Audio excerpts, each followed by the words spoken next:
నమస్కారం. GCRJY వార్తావానికి స్వాగతం. ముఖ్యమైన వార్తలు మీ ముందుకు తీసుకొచ్చింది బి గంగాభవాని BA ఆర్థిక శాస్త్రం నుంచి. ముందుగా కళాశాల వార్తలు. గణితంపై విద్యార్థులకు ప్రత్యేక పరీక్షలు. రాజమహేంద్రవరంలోని ప్రభుత్వ ఆర్ట్స్ కళాశాలలో టాలెంట్ హంట్ పరీక్ష నిర్వహించారు. విజేతలకు 500 నగదు బహుకరించి మరియు సర్టిఫికెట్లు అందజేశారు. ఈ కార్యక్రమంలో గణిత శాస్త్ర విభాగ అధిపతి జి చంద్రశేఖర్, కంప్యూటర్ సైన్స్ విభాగ అధిపతి డాక్టర్ సునీల్ కుమార్, ఇతర అధ్యాపకులు, విద్యార్థులు పాల్గొన్నారు. భాషా సాహిత్యంపై అతిథి ఉపన్యాసం. రాజమండ్రి ప్రభుత్వ ఆర్ట్స్ కళాశాలలో డిజిటల్ యుగం మరియు సాహిత్యంపై ఉపన్యాసం జరిగింది. అక్కడ డాక్టర్ వైభవ్ సబ్నిస్ డిజిటల్ యుగానికి అనుగుణంగా మారడం యొక్క ప్రాముఖ్యతను చర్చించారు. ఈ కార్యక్రమానికి ఆంగ్ల విభాగ అధిపతి ఎం శ్రీలక్ష్మి గారు, అధ్యాపకులు ఏ రాజేశ్వరి గారు తదితరులు విద్యార్థులు హాజరయ్యారు. నేటి డిజిటల్ ప్రపంచంలో సాహిత్యం యొక్క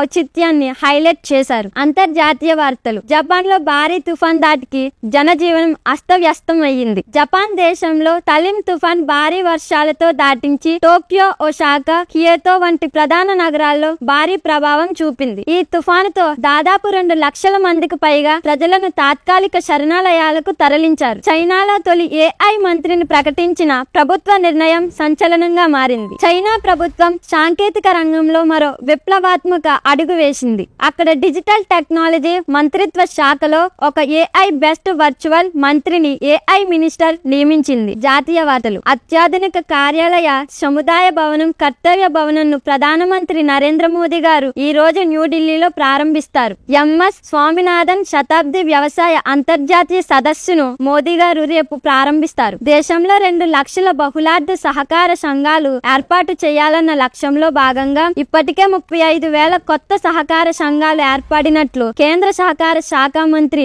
అమిత్ షా చెప్పారు. రాష్ట్ర వార్తలు. చేనేత వస్త్రాలపై వస్తు సేవల పన్ను GSTని ప్రభుత్వమే కేంద్రానికి చెల్లించనుందని ఆంధ్రప్రదేశ్ ముఖ్యమంత్రి నారా చంద్రబాబు నాయుడు గారు వెల్లడించారు. తల్లి పాలపై అవగాహన పెంచేందుకు ఆంధ్రప్రదేశ్ వ్యాప్తంగా వారోత్సవాలను నిర్వహిస్తున్నామని మంత్రి గుమ్మడి సంధ్యారాణి గారు తెలిపారు. విద్యా వార్తలు. ఆంధ్రప్రదేశ్ ప్రభుత్వం ఇటీవల గుంటూరు, శ్రీకాకుళం, కర్నూలు జిల్లాలో 3 కొత్త ప్రభుత్వ డిగ్రీ కళాశాలలు ప్రారంభించింది. విద్యార్థుల కోసం AI ఆధారిత లెర్నింగ్ యాప్ ను కేంద్ర ప్రభుత్వం ప్రారంభించింది. కేంద్ర విద్యా మంత్రిత్వ శాఖ తాజాగా విద్యార్థుల కోసం ఒక కొత్త AI ఆధారిత మొబైల్ యాప్ ను ప్రారంభించింది. ఈ యాప్ పేరు శిక్షా GPT. ఇది విద్యార్థులు అడిగిన ప్రశ్నలకు తక్షణ సమాధానాలు ఇవ్వగలదు. చివరిగా వాతావరణం. ఈ రోజు ఆకాశం మేఘావృతముగా ఉంటుంది. ఇవి ఈ రోజు ముఖ్యాంశాలు. తిరిగి రేపు కలుద్దాం. ధన్యవాదాలు.